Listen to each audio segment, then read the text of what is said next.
দিন হাজিৰা কৰা পিতৃৰ সপোন পূৰ কৰিলে পুত্ৰই সদ্যঘোষিত অসম আৰক্ষীৰ ইউবি পদত নিযুক্তি লাভ কৰিলে নগাঁৱৰ দৰিদ্ৰ পৰিয়ালৰ এজন যুৱকে। সদ্যঘোষিত অসম আৰক্ষীৰ ইউবি পদত নগাঁও চামগুৰি কেন্ধালী গাঁৱৰ বিশ্বজিৎ গগৈ নিযুক্তি লাভ কৰাত উৎফুল্লিত হৈ পৰিছে দিন হাজিৰা কৰা পিতৃ মাতৃসহ গাঁৱৰ ৰাইজ। নেনালী গাঁৱৰ দিন হাজিৰা কৰা পিতৃ দুৰ্লভ গগৈ আৰু মাতৃ ইজনু গগৈৰ পুত্ৰ বিশ্বজিৎ গগৈ অসম আৰক্ষীৰ ইউবি পদত নিযুক্তি লাভ কৰিছে, যাৰ পৰিপ্ৰেক্ষিতত অঞ্চলবাসী উৎফুল্লিত হৈ পৰিছে। বিশ্বজিৎ গগৈ 2020-21 চনৰ পৰাই অসম আৰক্ষীৰ লগতে বিভিন্ন বিভাগত এটা চৰকাৰী চাকৰিৰ বাবে অনুশীলন কৰি আহিছে। অৱশেষত সদ্যঘোষিত অসম আৰক্ষীত নিযুক্তি লাভ কৰে।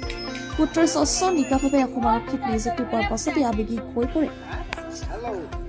স্বচ্ছ নিকাভাৱে ৰাজ্যৰ নিবনুৱা যুৱক যুৱতীসকলক নিযুক্তি দিয়াক লৈ মুখ্যমন্ত্ৰীগৰাকীক ধন্যবাদ জনায়।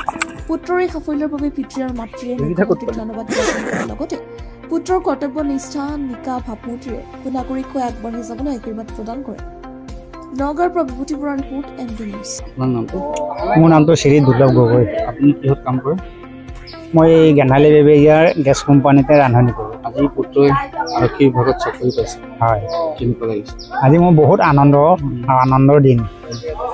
এটা সৰু কোম্পানীত, গেছ কোম্পানীত ৰান্ধনি হিচাপে কাম কৰি আপুনি সকলোখিনি যোগাৰ কৰিব পাৰিছিল নে পুত্ৰৰ বাবে? কষ্ট হৈছিলে আৰু মোৰ মানে এনেকুৱা হয়, য'ত মানে 2 টকা খৰচ কৰিব লাগে তাত মই 1 টকাহে খৰচ কৰোঁ।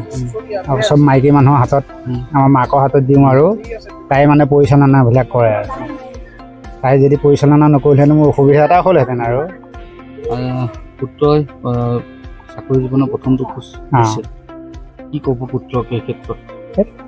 পুত্ৰক মই কি ক'ম, মোৰ কাৰণে মানে বহুত ধন্যবাদ তেওঁ, আৰু আমাৰ মা দেউতাকৰ ওপৰত আশীৰ্বাদ থাকিব তাৰ, কেতিয়াও সেইবিলাক মানে বিফলে নাযায়, আশা থাকিব।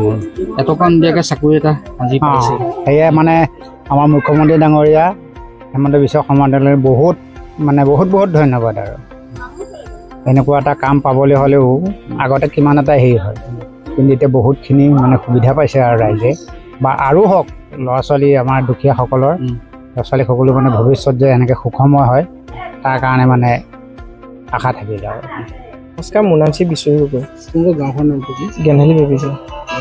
তুমি কিহত চাকৰি কৰিছা বৰ্তমান? মই অসম আৰক্ষীৰ ইউবি বিভাগত নিযুক্ত হৈছোঁ। কোনটো ইউবি বিভাগত? কি ক'বা, যিহেতু স্বচ্ছ নিকাভাৱে এটা চাকৰি পাইছিলে, আশা আছিল নে? আশা আছিল, মামাৰ ওপৰতো আমাৰ আশা আছিল। মামাই যে এনেদৰে আমাৰ দুখীয়া শ্ৰেণীৰ লোকক তেনেদৰে এটা চাকৰি দিব বুলি, মামালৈ ধন্যবাদ থাকিল। লগতে কষ্টৰ ফলো পালোঁ, মা দেউতাৰ সপোন পূৰণ হ'ল। পিতৃ গেছ কোম্পানীৰ ৰান্ধনি কৰে, মাতৃ ঘৰতে থাকে। তুমি কিমান বছৰ ধৰি এই চাকৰিৰ বাবে কষ্ট কৰি আছিলা? মই প্ৰায় 3-4 বছৰ ধৰি কষ্ট কৰি আছিলোঁ, ফলটো পাইছোঁগৈ। আগতে দিছিলানে নে এবাৰ প্ৰথম? আগতে দিছিলোঁ, আৰ্মিত দিছিলোঁ, ফৰেষ্টত দিছিলোঁ, শেষত গৈ নাম নাহেগৈ।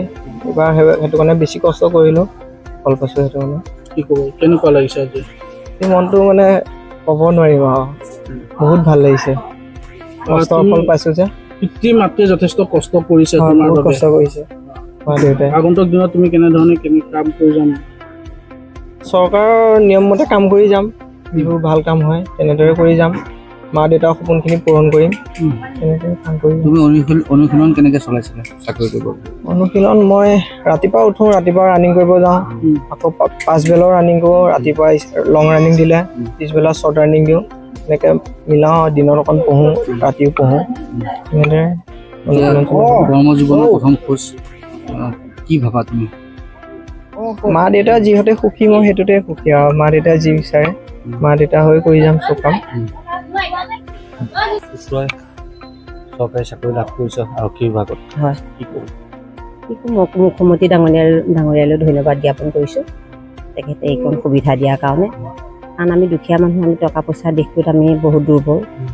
আমি ভয় খাই আছিলোঁ যে টকা পইচা দিশটোত অকণমান কিবা খেলি মেলি হ'ব বুলি, কিন্তু এতিয়া মুখ্যমন্ত্ৰী ডাঙৰীয়াই ইমানখিনি সহায় কৰাৰ কাৰণে তেখেতলৈ অশেষ ধন্যবাদ জ্ঞাপন কৰিছোঁ। ভাবিছিলেনে পাব বুলি? আশা কৰিব পৰা নাছিলোঁ তেনেকৈ। ল'ৰাটো বহুত কষ্ট কৰিছিলে, সেইটো কাৰণে আশা কৰিছিলোঁ, কিন্তু ভাবিছিলোঁ কি টকা পইচা কিবা আদান প্ৰদান হয় বুলি সেইটোকে ভয় খাই আছিলোঁ। কিন্তু এতিয়া ৰিজাল্টটো পাই বহুতে ভাল লাগিছে যে মুখ্যমন্ত্ৰী ডাঙৰীয়াই আমাক বহুত সহায় কৰিলে।